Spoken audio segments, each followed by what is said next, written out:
صلی اللہ تعالی علیہ وسلم۔ میرے بھائی اور دوستو، اللہ تعالیٰ نے انسان کو اتنا علم نہیں دیا کہ یہ اپنے مقصد زندگی کو پہچان سکے۔ بہت بڑا بنیادی سوال ہے کہ میں دنیا میں کیوں آیا ہوں۔ آپ ساری دنیا کی کتابیں اٹھا کے دیکھیں جن کو ہمارے جیسے انسانوں نے لکھا ہو، کوئی ایک سطر بھی یہ نہیں بتاتی کہ ہم آئے کیوں ہیں اور ہمیں بھیجا کس نے ہے اور ہم آگے جا کہاں رہے ہیں۔ حالانکہ میری اور آپ کی زندگی کا اور پوری دنیا کے انسانوں، مردوں، عورتوں کو زندگی کا سب سے اہم اور ضروری سوال یہ تھا اور ہے کہ میں کیوں آیا ہوں۔ میں تو آنا بھی نہیں چاہتا تھا۔ مجھے تو 5 برس کی عمر میں کچھ ہوش آیا کہ میرا ایک وجود ہے، میرا یہ نام ہے، میری یہ جگہ ہے، میری یہ قوم ہے۔ اس سے پہلے تو کچھ ہوش بھی نہیں تھا۔ آنے کا ارادہ نہیں تھا، ہوش میں آیا تو پتہ چلا کہ کہیں ہوں۔ پھر دنیا بڑی اچھی لگی، گھر، بہن بھائی، ماں باپ، دوست۔ پھر اچانک پتہ چلا کہ یہاں کچھ لوگ چلے بھی جاتے ہیں۔ تو میں نے سب سے پہلی موت 1961 میں دیکھی، 62 63 ایسا تھا، میرے دادے کے چھوٹے بھائی، 5-6 سال میری عمر تھی۔ تو مجھے نیند نہیں آ رہی ڈر کی وجہ سے، یہ کیا ہوا، میں جانتا ہی نہیں تھا موت کیا ہوتی۔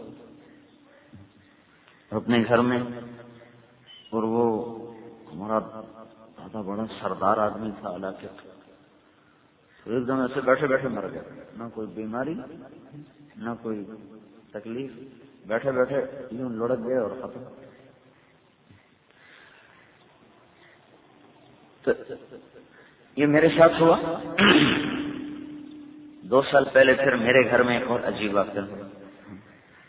جب میں حج پہ تھا، میری والدہ کا انتقال ہوا، میں نہیں تھا، ان کی میت پڑی تھی، رو رہے تھے گھر والے۔ میری بھتیجی، میرا چھوٹا بھائی، یہی ڈاکٹر ہے، یہی ہوتا ہے ڈاکٹر ہسپتال میں، کارڈیالوجسٹ، وہ میری بیوی سے پوچھتی ہے، چاچی یہ سب کیوں رو رہے ہیں؟ 3 سال کی عمر اس کی، یہ سب کیوں رو رہے ہیں؟ اس نے کوئی ایسا منظر گھر میں دیکھا نہیں تھا۔ میری بیوی نے کہا آپ کی دادی اماں فوت ہو گئی ہیں۔ تو وہ کہتی ہے فوت کیا ہوتا ہے؟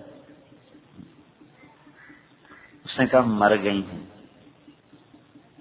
تو اس نے کہا مرنا کیا ہوتا ہے؟ اور وہ عاجز آ گئی، کیسے سمجھاؤں؟ تو اس نے کہا اللہ تعالیٰ کے پاس چلی گئی ہیں۔ تو اس نے کہا اللہ تعالیٰ کے پاس کہاں گئی ہیں؟ وہ یہ سوئی پڑی، وہ تو یہ سوئی پڑی، یہ سارے کیوں روتے ہیں؟ یہ دادی اماں بولتی کیوں نہیں؟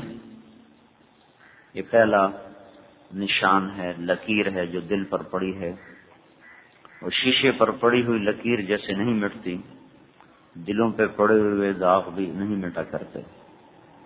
بصیرت کی آنکھ کھلی ہوئی ہو تو واقعات، حادثات انسان کو بہت کچھ سکھاتے ہیں، لیکن جب دلوں پہ پردے غفلت کے پڑ جاتے ہیں تو پھر تو انبیاء کا وجود دیکھ کر بھی ہدایت نہیں ملا کرتی۔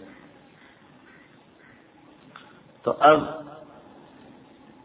میں نے یہ ایک سوال اٹھایا ہے، میں تو دنیا میں نہیں آنا چاہتا، آپ چاہتے تھے، اس شکل میں چاہتے تھے، اس نسل میں چاہتے تھے، بے بسی کے ساتھ پتہ چلا کہ ہیں، اب ہم مرنا نہیں چاہتے۔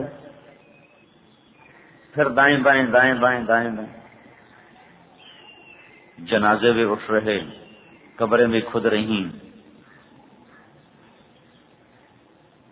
اور چھوٹا اور بڑا کوئی قید پیر و جوان نہیں، سارے ہی جا رہے ہیں۔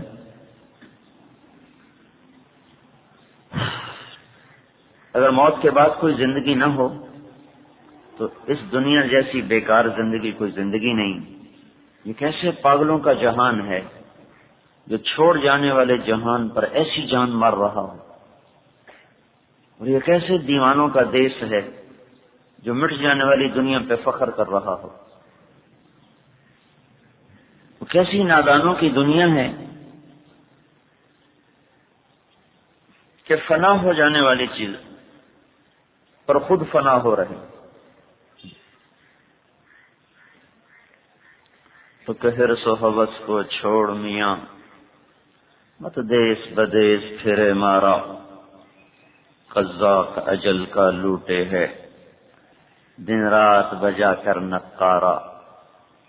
کیا بدیا بھینسا بیل شتر، کیا گونی پلہ سر بارا، کیا گیہوں چاول موٹ مٹر، کیا آگ دھواں اور انگارا، سب ٹھاٹ پڑا رہ جائے گا جب لاد چلے گا بنجارا۔ کوئی زندگی ہے موت کے بعد، ورنہ اس جہان جیسا کوئی فضول جہان نہیں اگر اس کے بعد کوئی زندگی نہ ہو۔ آپ غور نہیں کرتے، محنت کر کر کر کر کر کے جب اس سے صلہ لینے کا وقت آتا ہے تو پیچھے زندگی کی ڈور ساری لپٹ چکی ہوتی ہے اور چند ہاتھ پیچھے زندگی کے سانس باقی ہوتے ہیں۔ دنیا کے 99% انسانوں کے بارے میں یہ دعویٰ کر سکتا ہوں کہ جب اپنی محنت سے کچھ لینے کا وقت آتا ہے تو زندگی کی بازی ہار چکے ہوتے ہیں۔ جب وہ اپنی محنت کے نصف النہار پر ہوتے ہیں تو اپنی زندگی کی شام ہو چکی ہوتی، تو اپنی کمائیوں کی صبح دیکھ رہے ہوتے ہیں لیکن زندگی کی شام آ چکی ہوتی۔ تو بڑا ہی عجیب جہان ہے۔ تو اس گتھی کو عقل نہیں سلجھا سکتی۔ فہم موت